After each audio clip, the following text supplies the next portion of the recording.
Everyone, welcome और welcome back to our channel. आज इस वीडियो में हम कंटिन्यू कर रहे हैं chapter number 2 is matter around is pure. This is the last video for this chapter. आज इस चैप्टर में हम कंटिन्यू कर रहे हैं एनसीईआरटी का topic 2.3 physical and chemical changes.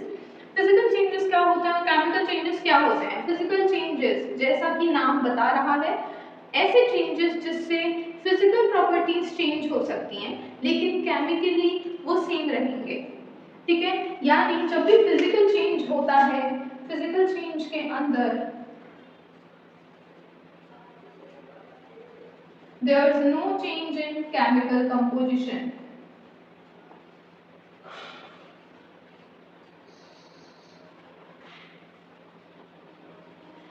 बहुत ही सिंपल सी डेफिनेशन है इसकी कि ऐसा चेंज जिसमें कोई केमिकल कंपोजिशन का चेंज हमें ना देखने को मिले, वो है फिजिकल चेंज। फॉर एग्जांपल, जब हम वाटर को आइस में कन्वर्ट करते हैं,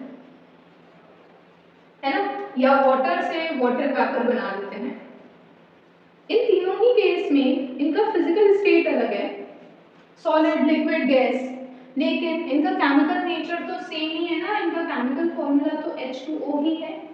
this is a physical change. अगर मैं केमिकल चेंज की बात करूं तो केमिकल चेंज वो है जिसमें केमिकल कंपोजिशन में चेंजेस आएंगे, है ना। चेंज इन केमिकल कंपोजिशन,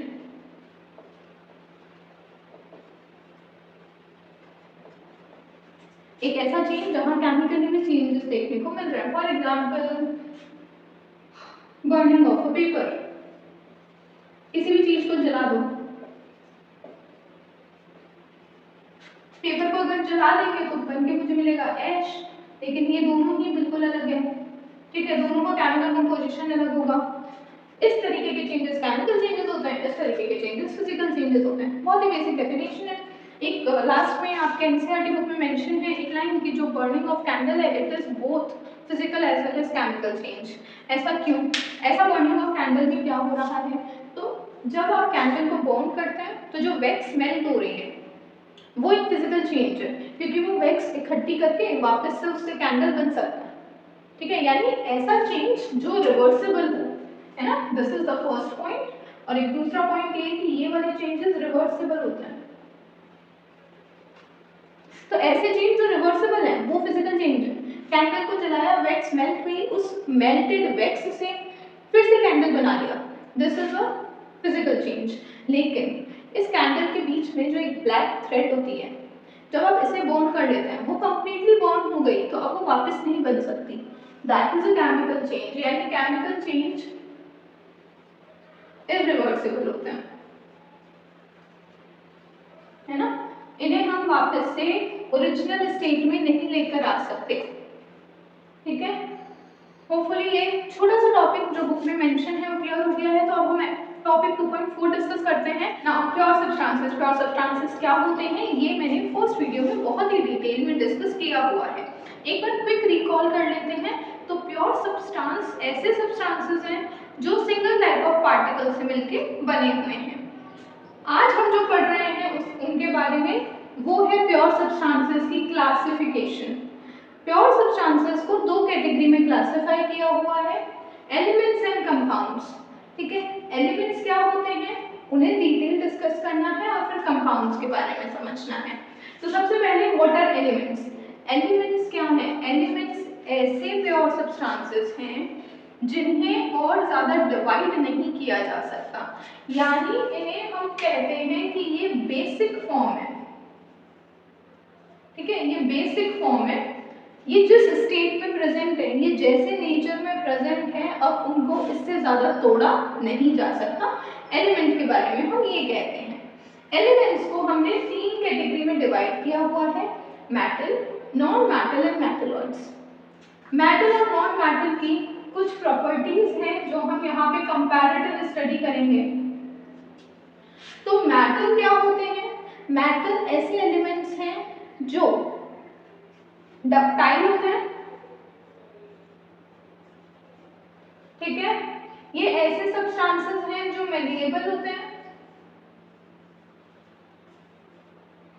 इनके पास लस्टर है। ठीक है, और कंडक्टर्स होते हैं, ये सॉलिड है, ठीक है, यूजुअली सॉलिड होते हैं नेचर में, सोनोरस होते हैं। ये कुछ बेसिक प्रॉपर्टी है मेटल्स के बारे में, ठीक है, वापस से समझिए क्या। और जस्ट इनका ऑपोजिट सब नॉन मेटल है। मेटल्स कैसे होते हैं? मेटल वो एलिमेंट है which are ductile in nature, यानी कोई भी ऐसा एलिमेंट जिसको वायर में बदला जा सके, पतली पतली वायर्स में, वो हो गए मेटल्स। मेलिएबल होते हैं, यानी थिन शीट्स में कन्वर्ट किया जा सकता है, जैसे एल्यूमिनियम के फॉइल होते हैं मेलिएबल, ठीक है, तो वो क्या है? एक मेटल है। लस्टर, चमकते हैं, इनके पास एक शाइन है, गोल्ड है, सिल्वर है, प्लेटिनम है, ये सब क्या है? मेटल है। कंडक्टर्स होते हैं, हीट और इलेक्ट्रिसिटी पास करवाते हैं। उसके बाद सॉलिड, यूजुअली सॉलिड होते हैं metals. And the last is कि वो सोनरस होते हैं, यानी अगर वो कहीं भिड़ जाए, गिर जाए, तो उनमें से एक आवाज निकलेगी। इसी के ऑपोजिट, इसी के कंपैरिजन में नॉन मेटल्स, नॉन डक्टाइल है, ठीक है, ये सारे ही इनके जस्ट ऑपोजिट चीजें कि नॉन मेटल क्या है? नॉन डक्टाइल, यानी इनके वायर्स में कन्वर्ट नहीं किया जा सकता। नॉन मेलिएबल है, यानी ये शीट में भी कन्वर्ट नहीं हो सकते, ठीक है। Next they are non lustrous, चमक नहीं होती इनमें, बिल्कुल भी चमक नहीं होती। कंडक्टर्स नहीं, ये होते हैं इंसुलेटर्स, ये पास नहीं करवाते, ठीक है। सॉलिड, तो ये यूजुअली होते हैं लिक्विड। गैस, नॉन सोनरस, क्योंकि गैस या लिक्विड है, गिरेंगे तो आवाज नहीं आएगी, ऑब्वियस है। अच्छा, तो मेटल नॉन मेटल का कंपैरेटिव डिस्कशन यहाँ पे कर दिया है, ठीक है। Ductility, malleability, lustrous, conductivity, solid होना, सोनोरिटी होना, ये सारे मेटल की प्रॉपर्टीज हैं और जस्ट इनका ऑपोजिट है नॉन मेटल। अच्छा, एक्सेप्शंस एग्जिस्ट करते हैं, एक्सेप्शंस की बात नहीं कर रहे हैं हम जनरल प्रॉपर्टी डिस्कस कर रहे हैं। अब मेटलॉइड क्या है? कुछ ऐसे एलिमेंट्स हैं हमारे पास जिनके पास कुछ प्रॉपर्टी मेटल की है और कुछ नॉन मेटल की है, तो ये इंटरमीडिएट प्रॉपर्टीज वाले एलिमेंट्स हैं, वो होते हैं मेटलॉइड, ठीक है। मेटल के कुछ example, copper, iron, aluminium, gold, platinum, ये सब मेटल्स हैं। Non metal, carbon, oxygen, iodine, chlorine, ये सब नॉन मेटल है।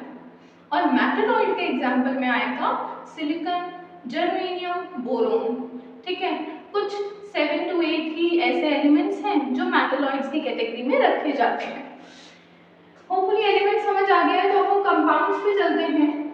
कंपाउंड क्या होते हैं? दो या दो से ज्यादा एलिमेंट्स को मिलाकर बनाए गए सब्सटेंसेस, ये होते हैं कंपाउंड। बट इसमें एक बहुत इंपॉर्टेंट बात है कि वो हमेशा फिक्स्ड प्रपोर्शन में मिक्स होते हैं। जैसे वाटर की अगर बात की जाए तो ये हमेशा यही होता है कि हम 2 मॉलिक्यूल्स लेते हैं हाइड्रोजन के और 1 मॉलिक्यूल लेता है ऑक्सीजन का, 2:1 के रेशियो में जब हम हाइड्रोजन और ऑक्सीजन को ऐड करेंगे then it will form water only. अगर मैंने ये प्रोपोर्शन चेंज किया, अगर मैंने इस प्रोपोर्शन को 2:2 कर दिया, तो जो कंपाउंड बनेगा वो कंपाउंड चेंज हो जाएगा। इसे हाइड्रोजन पेरोक्साइड कहते हैं, बहुत लीथल है, और ये है वाटर, नीडेड है। तो जो कंपाउंड्स हैं वो 2 या 2 से ज्यादा एलिमेंट्स से बन रहे हैं, वो भी फिक्स्ड प्रोपोर्शन में। अगर इस प्रोपोर्शन को चेंज करेंगे तो कंपाउंड चेंज हो जाएगा, ठीक है। क्योंकि कंपाउंड और मिक्सचर ऑलमोस्ट सिमिलर है, क्योंकि मिक्सचर में भी आपने यही पढ़ा है कि 2 चीजें मिक्स हो रही हैं, कंपाउंड में भी आपने पढ़ा है कि हम 2 एलिमेंट्स मिक्स कर रहे हैं। बट कंपाउंड और मिक्सचर के बीच में बहुत सारे डिफरेंसेस होते हैं, जैसे यहीं पे डिस्कस कर रही हूँ। कंपाउंड फिक्स प्रोपोर्शन में होते हैं, मिक्सचर फिक्स प्रोपोर्शन में नहीं होता है, ठीक है। उसके अलावा जो कंपाउंड होते हैं, अगर मैं इनको, इस कंपाउंड को तोड़ना चाहती हूँ, अलग करना चाहती हूँ, तो मुझे कोई केमिकल मेथड ही यूज करना पड़ेगा। Separated by chemical methods only. जबकि हम सबको पता है कि जो मिक्सचर्स होते हैं वो तो फिजिकल मेथड से भी अलग हो जाते हैं, है ना। तो कंपाउंड अलग चीजें हैं और मिक्सचर अलग चीज है। होपफुली कंपाउंड्स, एलिमेंट, मिक्सचर के सारे टाइप्स आपको समझ आ गए होंगे। चैप्टर नंबर 2 आपका कंप्लीट होता है इस वीडियो पे।